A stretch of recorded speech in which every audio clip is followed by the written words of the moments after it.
Tonight on To The Point, can abandoned office buildings help solve the housing crisis? We need to find ways to make sure those are used and used productively. How lawmakers plan to turn buildings to affordable housing.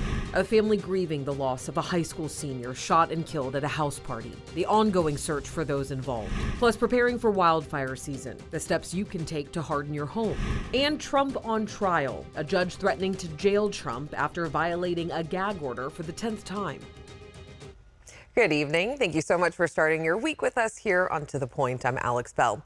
With working from home becoming a more common option for employees post-pandemic, many cities are seeing abandoned office buildings, and of course, Sacramento is no stranger to that. But now a California lawmaker is hoping to put those buildings back into use to try and solve the housing crisis. So ABC 10's Jeannie Nguyen shares with us his plan and also where Sacramento stands on abandoned buildings. You've probably seen these buildings plenty of times in downtown Sacramento, these Employment Development Department or EDD buildings. We need to find ways to make sure those are used and used productively.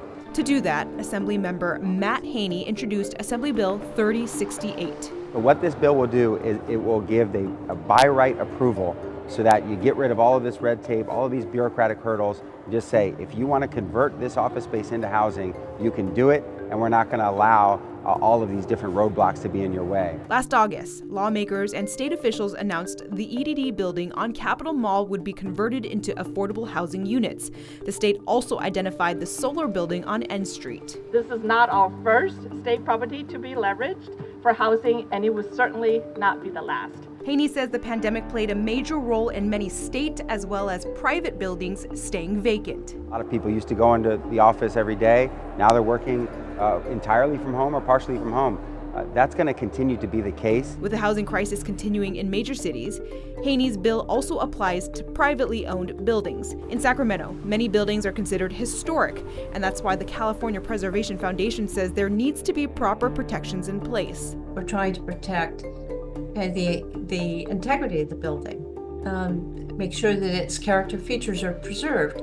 And most of those are on the exterior of the building, though there are some on the interior. Even though this bill still needs to make its way through the legislature before it becomes a law, Haney says he hopes it can encourage private property owners to take advantage of the opportunity. And we're also going to give some incentives from property tax dollars to make this possible. All right, and Jeannie's been following this for us. Jeannie, I got to ask you, what is the latest on the EDD buildings? Well, Alex, the state has identified 3 of its office buildings, and a spokesperson with the Department of General Services tells me that they still need to vacate these buildings, so the project actually won't start until 2025. And as far as this legislation goes, the DSG says they don't have a comment on pending legislation. All right, Jeannie, thank you so much. And you already know we will be following this. All right, take a look at your screen right now. Several sideshows were reported throughout Sacramento last night. Police say they responded to several locations, including one on Meadowview Road, and then this one at 5th and X Streets. They say at least 200 cars were involved. They issued citations, towed vehicles, and made at least 1 arrest. Thankfully, no one was hurt. And a Sacramento County jury has convicted former mental health worker Asghar Ehsan in the January 2020 murder of his wife. Prosecutors say he stabbed and strangled his wife Asma to death while she slept next to their 7-month-old son. He faces a maximum sentence of 27 years to life in prison. His sentencing is scheduled for July 12th. In Stanislaus County, a man has died after being shot by deputies on Sunday. Investigators say the man was holding a gun and then charged at deputies. It happened Sunday around 4 p.m. on North Quincy Road near East Moat Vista Avenue. Deputies say that they tried to communicate with the man and even use less lethal force. They say that he refused to drop the gun and charged at deputies. That's when they say they fired. The man was taken to the hospital where he later died, and that shooting is under investigation. And tonight, we are hearing more from loved ones of a Grant High School student who was killed over the weekend. Those who knew Jeremiah Walker say that he was a good kid who was actually preparing to graduate in just a few weeks. ABC 10's Roxanne Elias has more tonight. Oftentimes you hear people talk about stray bullets don't have names, and I beg to differ because this stray bullet had Jeremiah's name on it. Mervyn Brookins is the founder of Brother to Brother Mentoring in Sacramento. He also considers himself 18-year-old Jeremiah Walker's grandfather since he helped raise him. Sacramento police say the Grant High School student was killed early Sunday morning in South Natomas. There's no pain like losing a child, losing a loved one, even though I had been doing the work and working with mothers that had lost children and I was close to it, there's nothing that compares to it, and there's nothing you can do about it. Police say Walker was found with a deadly gunshot wound at this home on the 3100 block of Buckman Street. Brookins says from what he knows, a parent booked it as a short-term rental for a party Saturday, but there were no parents supervising the gathering. He says at some point, a fight broke out and a stray bullet hit Walker. But police were unable to confirm that information as they continue their investigation. There were like about 100 kids at that party, and I knew several of them, and so speaking with them about the circumstances of what happened, Jeremiah was not the target. He's not that type of kid. He wasn't the type of kid to have confrontations. Brookins says the teen's mother is devastated since he was her only son. On Sunday, Brookins made this post offering $10,000 to anyone with information leading to the arrest and conviction of the person who shot and killed Jeremiah. My ask would be that we hold each other accountable. Not only the person that does this, but the community needs to hold itself accountable in what we're doing to help these youth become better people. And the Twin Rivers Unified School District, where Jeremiah was a student, says it is going to take every member of the community working together to prevent these senseless acts of violence. And anyone with information on what happened, make sure to contact police. All right, still ahead on To the Point. Wildfire season is just around the corner. How you can help prepare your home. We're also tracking some gusty winds ahead for our midweek forecast with a wind advisory going into effect. Plus, as college campus protests continue, dozens of students arrested in California, the latest on the efforts for a ceasefire in the war. Plus, the cost of gas is expected to increase once again. When to expect a change at the pump.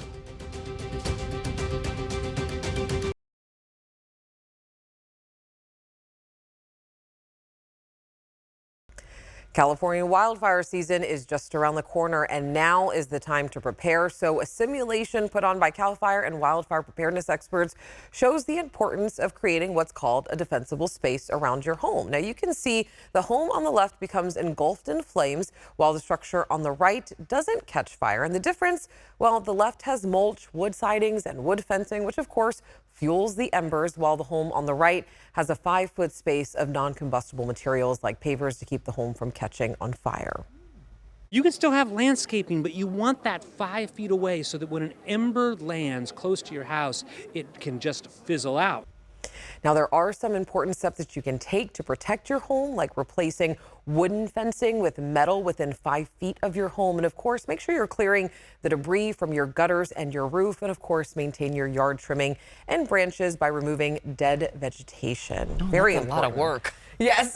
I will say we did remove all of our mulch. That's like one of the first things we did. Oh, yeah. Yes. Okay. Yeah. I mean, because even in urban areas, you can still get that fire hazard as Absolutely. well. Now, we've got winds that are going to kick up, Alex, tomorrow night. That's going to lead us into our wind advisory. The key factor here is we just had rain and snow, so the fire danger is going to be running quite a bit lower at this point in the season. Gusts, though, up to 45 miles per hour. You want to secure those loose objects. Also be prepared for the potential for some tree branches to come down.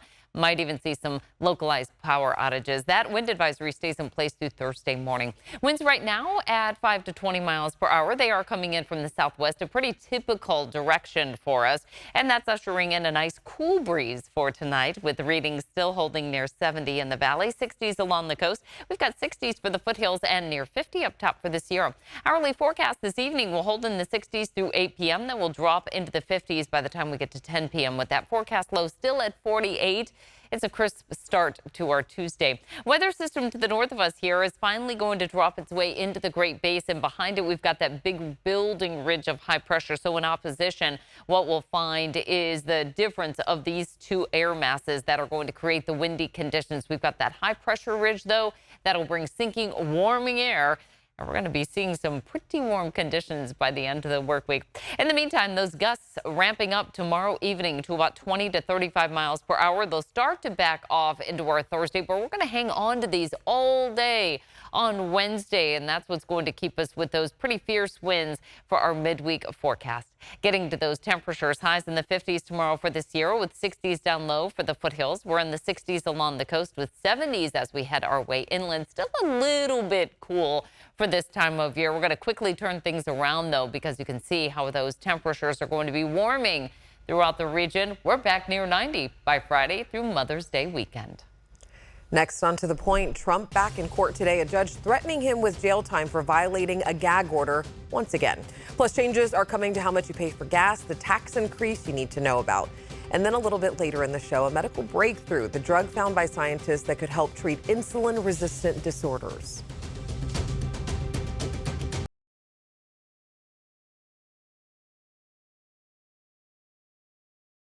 Tonight, protests continue on college campuses across the country. Pro-Palestinian protesters are demanding a ceasefire in Gaza and for their universities to divest from corporations that could be profiting from the war. Tensions are rising as law enforcement is once again being forced to step in. At UC San Diego this morning, police dismantled an encampment after finding it an unlawful assembly. Protesters were ordered to disperse. However, 64 people were taken away in handcuffs. 40 of them were students. The school's associate vice chancellor has ordered remote classes. And it comes as there is confusion in the Middle East over a possible ceasefire between Israel and Hamas. A senior leader for Hamas says that the proposal includes reconstruction, return of the displaced, and freeing of hostages. But Israel says this is not the proposal under discussion. Negotiations between Israel and Hamas had apparently been breaking down before news of a ceasefire agreement by Hamas, and the group had been dismantling Israel withdrawal and stop its bombardment. We'll be discussing this response with our partners over the coming hours. We continue to believe that a hostage deal is in the best interests of the Israeli people. It's in the best interest of the Palestinian people. It would bring an immediate ceasefire. It would allow increased movement of humanitarian assistance. And so we're going to continue to work to try to reach one. A spokesperson for Israel Defense Forces says they will study Hamas's latest response and at the same time continue operations in Gaza.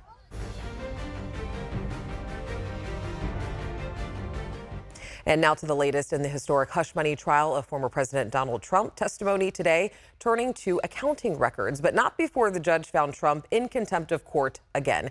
Here's more on what happened. The focus now in Donald Trump's historic criminal trial, the crucial paper trail. Jurors getting a look at emails, handwritten notes, and invoices outlining the alleged scheme in Trump's hush money payment to adult film actress Stormy Daniels. Former Trump Organization controller Jeffrey McConney taking the stand, telling the jury about a meeting he says he had with former Trump CFO Alan Weisselberg back in 2017. He testified that they discussed how to reimburse Trump's former lawyer, Michael Cohen, who wired the $130,000 payment to Daniels just days before the 2016 election. Some of the money coming from Trump's personal account. McConney testifying that only Trump could sign those checks. Defense attorneys trying to distance Trump from the pair's plan, asking McConney, President Trump did not ask you to do any of the things that you just described, correct? McConney replying, he did not. Trump improperly calling it a legal expense when he repaid Cohen, according to prosecutors. But defense attorneys asking McConney about that classification, who said it may have been categorized that way because of the Trump Organization's, quote, antiquated internal payment system. Prosecutors also calling longtime Trump Organization employee Deborah Tarasoff, a direct report to McConney, who worked as an accounts payable supervisor when Cohen submitted invoices to be reimbursed in 2017. Trump has pleaded not guilty to charges of falsifying business records and has denied that encounter with Daniels. And the judge also finding Trump in contempt of court for the 10th time after he violated the limited gag order in the case by commenting about the jury in a recent interview. The judge telling Trump that he does not want to put him in jail, but he will if necessary and appropriate.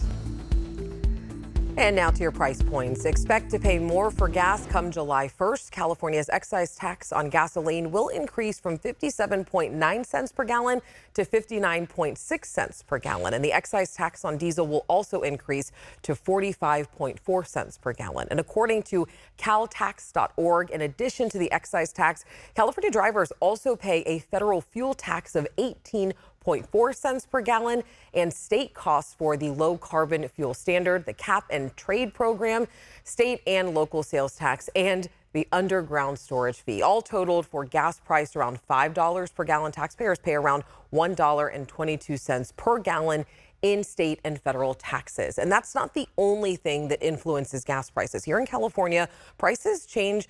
The price change is primarily driven by the cost of global crude oil and significant unplanned refinery outages. In general, gasoline prices are highly sensitive, so any shift in supply and demand, like ongoing wars, can change what you pay at the pump. And speaking of the demand for gasoline, a new report is signaling that worldwide demand for it is slowing down. Energy data company Wood Mackenzie is expecting growth in demand to be cut in half, falling to its lowest level in 4 years. And reasons include growing EV sales in the U.S. and China, and also improving incentives for EVs and increased prices at the pump.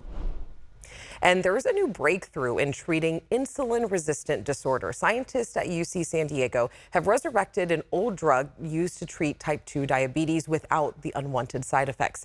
Abby Black explains. A breakthrough in treating insulin-resistant disorders such as type 2 diabetes has been discovered inside the Olevsky lab at UC San Diego. This is the first one that's really come up that has, some really cachet to it. Dr. Gerald Olevsky, a renowned medical professor at UC San Diego, says to understand insulin sensitizers, let's take you back to the 90s and early 2000s when thiazolidinediones, or TZDs, were used to treat diabetes, liver disorders, and the infertility disorder known as PCOS. They cause weight gain. That's not what you want. And they cause fluid retention and edema.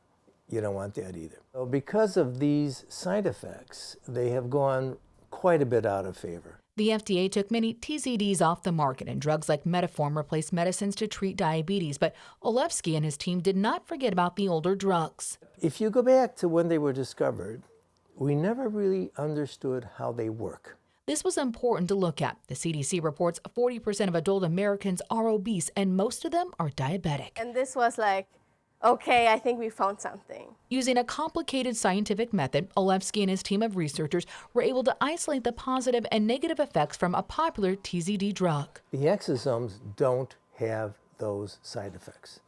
So they don't cause body weight gain and they don't cause fluid retention.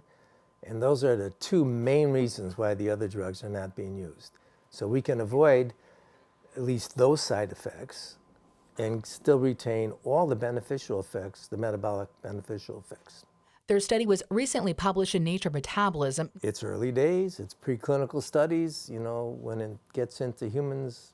Olevsky hopes that this type of microRNA therapy that's being used in cancer research can also provide a therapeutic path to treat diabetes. The ultimate goal is if you could produce something that leads to a drug that treats humans, okay, you've done it. You've done it. And you can read more about other treatments for diabetes on our website, abc10.com/tothepoint. And you already know on To The Point, we are always working to take stories further and bring more context and information to issues impacting you and your family, which is why we are looking into a new weight management drugs like Wegovy and Zepbound, because both injections have been approved by the FDA and are meant to help with adults with weight management. Now, the demand for the new drug treatment is high, but as with all drugs, everyone's bodies react very differently. So our team is looking to talk with people who have tried Wegovy or Zepbound or compounded semaglutide for weight management. So we would like to hear if these weight management injections, if they worked for you. Did you have any good experiences? What were the side effects? And did you decide to stop taking it? And also, what's been the financial cost? So if you want to share your story with us, make sure you email us at tothepoint@abc10.com. All right, coming up next after the break, a look at what a brand new zoo in Elk Grove could look like.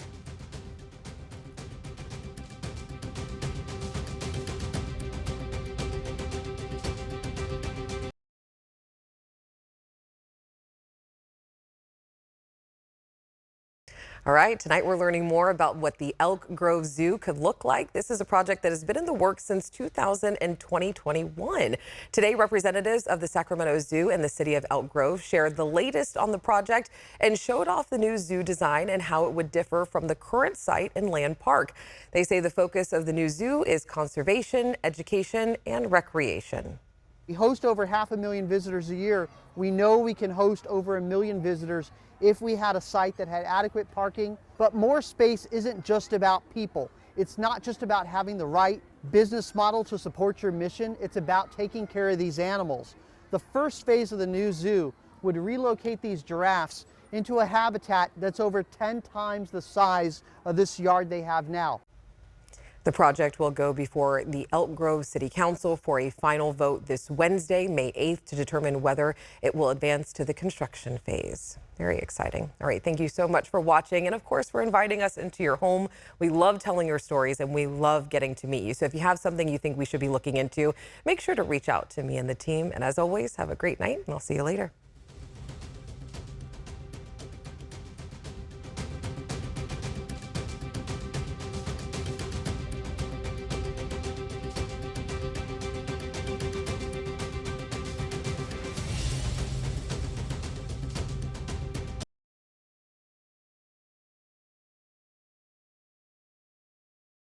Hey, it's Alex. I just wanted to say thank you so much for watching. The To The Point team and I love hearing from you, and I hope that you'll stay in touch. And don't forget, you can always email me and the team at tothepoint@abc10.com, or you can even send us a text message at 916-321-3310.